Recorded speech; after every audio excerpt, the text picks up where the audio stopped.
Monday മുതൽ Friday വരെ ഉണ്ടായിരുന്ന ക്ലാസ്സുകൾ ആദ്യമായിട്ടാണ് ഇത്രയും കണ്ടിന്യൂസ് ക്ലാസ്സസ് നമ്മൾ കണ്ടക്ട് ചെയ്തത്. അപ്പോൾ ആ ക്ലാസ്സുകളുടെ ഒരു സമ്മറൈസ്ഡ് വേർഷനാണ് ഇന്ന് ഞാൻ നൽകുന്നത്. അതായത് ഈ ക്ലാസ്സുകളെല്ലാം കൂടി ചേർത്ത്. കാരണം നമുക്ക് നാളെ സൺഡേ നമ്മുടെ ഹോളിഡേ പ്രാക്ടീസ് ഉണ്ട്. അപ്പോൾ ആ പ്രാക്ടീസിന് നിങ്ങളെ പ്രിപ്പയർ ചെയ്യാൻ വേണ്ടിയിട്ടാണ് ഇന്ന് ഞാൻ ഈ ക്ലാസ് എടുക്കുന്നത്. Okay, welcome to a new video from English with SC.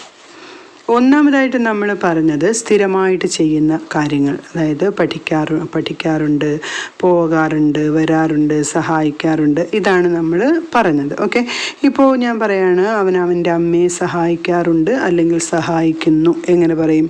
He helps his mother. നമ്മൾ ഒരു സെൻറ്റൻസിൽ നിന്ന് 4 സെൻറ്റൻസുകൾ ഉണ്ടാക്കി അതിൻ്റെ ഒരു രീതിയിലാണ് ഇനി പോകുന്നത്. ഓക്കെ, അപ്പോൾ അതിൻ്റെ എക്സാമ്പിൾസ് മാത്രമാണ് ഇന്നത്തെ സെക്ഷനിലുള്ളത്. അപ്പോൾ അവൻ്റെ അമ്മയെ സഹായിക്കാറുണ്ട്, ഹി ഹെൽപ്സ് ഹിസ് മദർ. അവൻ്റെ അമ്മയെ സഹായിക്കാറുണ്ടോ? Does he help his mother? അവൻ്റെ അമ്മയെ സഹായിക്കാറില്ല, he does not help his mother. അവൻ്റെ അമ്മയെ സഹായിക്കാറില്ലേ? Doesn't he help his mother. അപ്പോൾ ഇവിടെ നമ്മൾ മനസ്സിലാക്കേണ്ടത് സബ്ജക്റ്റിനോടൊപ്പം ഡു അല്ലെങ്കിൽ ഡസ് വെർബ് ചേരുമ്പോൾ അവിടെ എന്താണ് നമ്മൾ സ്ഥിരമായി ചെയ്യാറുള്ള ശീലങ്ങളെ, അതായത് ഇപ്പോൾ ചെയ്തു വരുന്ന ശീലങ്ങളെയാണ് കാണിക്കുന്നത്. അപ്പോൾ അതെല്ലാവർക്കും അറിയാമായിരിക്കുമല്ലോ. അപ്പോൾ അതാണ് അവിടെ മനസ്സിലാക്കാനുള്ളത്. അപ്പോൾ സിംഗുലർ ആണെങ്കിൽ ഡസ് വെർബായിരിക്കും, പ്ലൂറൽ ആണെങ്കിൽ ഡു വെർബായിരിക്കും. ഐ, യു എന്നിവയോടൊപ്പവും എന്തായിരിക്കും? ഡു വെർബായിരിക്കും. ഇനി അടുത്ത് നമുക്ക് സഹായിക്കാറുണ്ടായിരുന്നു അല്ലെങ്കിൽ സഹായിച്ചു അല്ലെങ്കിൽ സഹായിച്ചിരുന്നു എന്തെങ്ങനെ പറയാം നോക്കാം. അപ്പോൾ ഈ സെൻറ്റൻസ് തന്നെ അവൻ്റെ അമ്മയെ സഹായിക്കാറുണ്ടായിരുന്നു അല്ലെങ്കിൽ സഹായിച്ചു. He helped his mother. അവൻ്റെ അമ്മയെ സഹായിക്കാറുണ്ടായിരുന്നോ? Did he help his mother?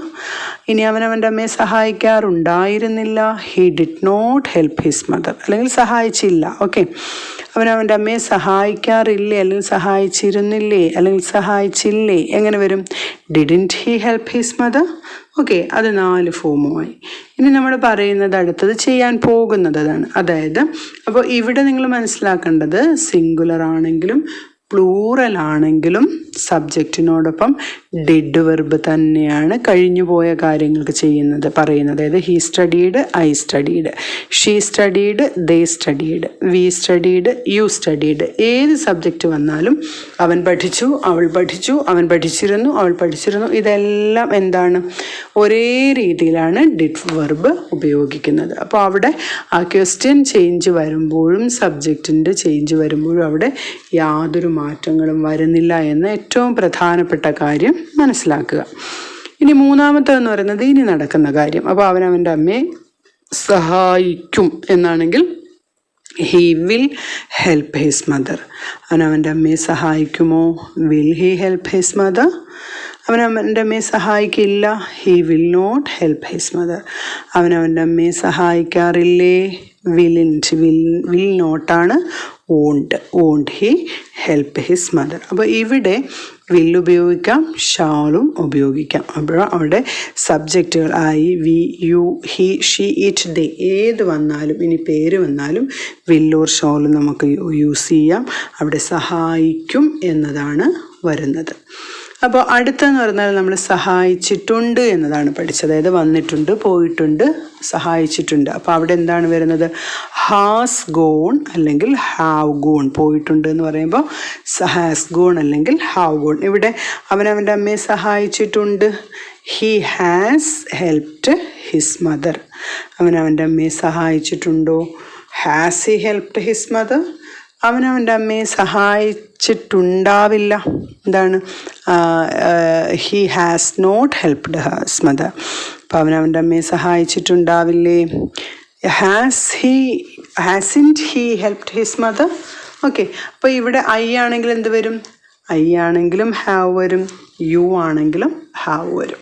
അപ്പോൾ ഐ, യു, ദേ മുതലായ പ്ലൂറൽ ഫോംസിന് ഐയും യുവും മാറ്റി നിർത്തിക്കൊണ്ട് മറ്റുള്ള പ്ലൂറൽ ഫോംസിനെല്ലാം തന്നെ ഹാവും സിംഗുലർ ഫോംസിനോടൊപ്പം ഹാസ് പ്ലസ് V3 ആണ് യൂസ് ചെയ്യുന്നത്. ഓക്കെ, അപ്പോൾ അന്നത്തെ ക്ലാസ്സുകൾ നിങ്ങൾക്ക് ഓർമ്മ ഉണ്ടാവുമല്ലോ. ആ ക്ലാസ്സുകൾ കണ്ടിട്ടില്ലാത്തവർ ഈ വീഡിയോസ് എല്ലാം ഇതിനു മുമ്പുള്ളതൊന്ന് കാണണേ. ഞാൻ ഡിസ്ക്രിപ്ഷനിൽ ലിങ്ക് കൊടുത്തിട്ടുണ്ട്. ഒപ്പം തന്നെ നിങ്ങൾ ആ വീഡിയോസ് ആദ്യമായിട്ട് കാണുന്നവരാണെങ്കിൽ സബ്സ്ക്രൈബ് ചെയ്യണം. നിങ്ങൾ ലൈക്കും ഷെയറും കമൻറ്റും ഒക്കെ ചെയ്യുമ്പോഴാണ് എനിക്ക് വീണ്ടും വീണ്ടും വീഡിയോ ചെയ്യാനൊരു താല്പര്യം ഉണ്ടാകുന്നത്.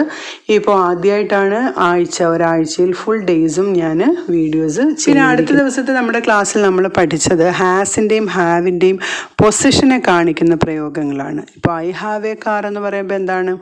എനിക്കൊരു കാറുണ്ട്. ഹി ഹാസ് എ കാറോ? അവനൊരു കാറുണ്ട്. അപ്പോൾ മുമ്പേ പറഞ്ഞ പോലെ തന്നെ സിംഗുലർ ഫോമിനോടൊപ്പം ഹാസും പ്ലൂറൽ ഫോമിനോടൊപ്പം ഹാവും ചേർത്തുകൊണ്ട് എന്താണോ നമുക്കുള്ളത്, ഇപ്പോൾ എനിക്കൊരു വീടുണ്ടെന്നാണെങ്കിൽ ഐ ഹാവ് എ ഹൗസ്. അവനൊരു വീടുണ്ട്, ഹി ഹാസ് എ ഹൗസ്. അപ്പോൾ ആ ഒരു രീതിയിൽ ഹാസും ഹാവും യൂസ് ചെയ്യാം. പിന്നെ മറ്റൊരു ഉപയോഗം നമ്മൾ പഠിച്ചത് am, is, are, was, were എന്ന ഒരു യൂസേജാണ്. അതായത് ആയിരുന്നതും ആയിരിക്കുന്നതുമായ കാര്യങ്ങൾ. ഇപ്പോൾ ഐ എം എ ടീച്ചർ, ഞാനൊരു ടീച്ചർ ആണ്, ആയിരിക്കുന്ന കാര്യമാണ് അല്ലേ. ഹീ ഈസ് എ ഡോക്ടർ, അവനൊരു ഡോക്ടർ ആണ്. ദേ ആർ സ്റ്റുഡൻസ്, അവർ സ്റ്റുഡൻസ് കുട്ടികൾ ആണ്, പഠിക്കുന്ന കുട്ടികൾ ആണ് അല്ലേ. അപ്പോൾ അവിടെ ആം, ഈസ്, ആർ എന്നിവ എന്തിനു വേണ്ടി ഉപയോഗിക്കുന്നു? ആയിരിക്കുന്ന അവസ്ഥയെ കാണിക്കാൻ വേണ്ടി ഉപയോഗിക്കുന്നു. എന്നാൽ ഹി വാസ് എ ടീച്ചർ എന്താണ്? അവനൊരു ടീച്ചർ ആയിരുന്നു.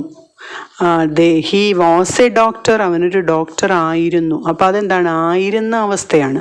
അപ്പോൾ എന്നാൽ ദേ വെയർ സ്റ്റുഡൻസ്, അവർ സ്റ്റുഡൻസ് ആയിരുന്നു. അപ്പോൾ അത് മുമ്പ് കഴിഞ്ഞുപോയ കാര്യങ്ങളെയാണ് അത് കാണിക്കുന്നത്. അപ്പോൾ ഇവിടെ നമ്മൾ ആമും ഈസും ആറും എന്തിനാണ്?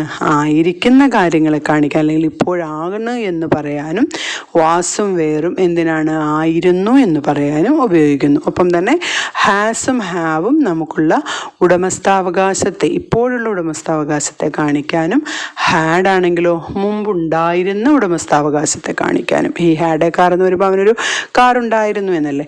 അപ്പോൾ ഈ ആഴ്ച നമ്മൾ പഠിച്ചത് ഏകദേശം എല്ലാ സ്പോക്കൺ ഇംഗ്ലീഷിൻ്റെ പാർട്ട്, ശരിക്കും സംസാര ഭാഷയുടെ പാർട്ടുകളാണ് നമ്മൾ പഠിച്ചത്.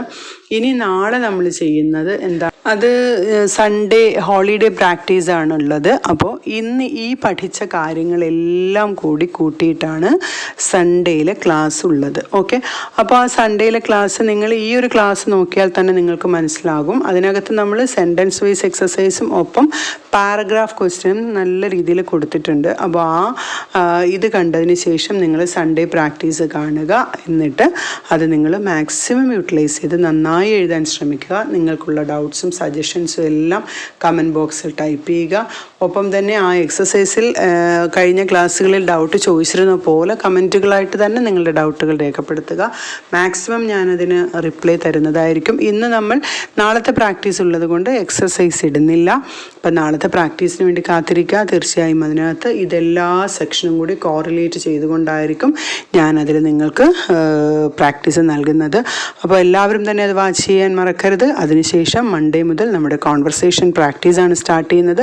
ആ കോൺവെർസേഷൻ ക്ലാസ്സുകൾ വളരെ ഇമ്പോർട്ടൻ്റ് ആയിട്ടാണ്. നിങ്ങൾക്ക് എല്ലാവർക്കും ഇൻ്റർവ്യൂവിനും ഒക്കെ പങ്കെടുക്കാൻ നിങ്ങൾക്ക് യൂസ്ഫുൾ ആയിരിക്കും. ഓക്കെ, അപ്പോൾ എല്ലാവരും ആ ക്ലാസ്സുകൾ കൂടി വാച്ച് ചെയ്യുക. Thank you for watching. Signing off.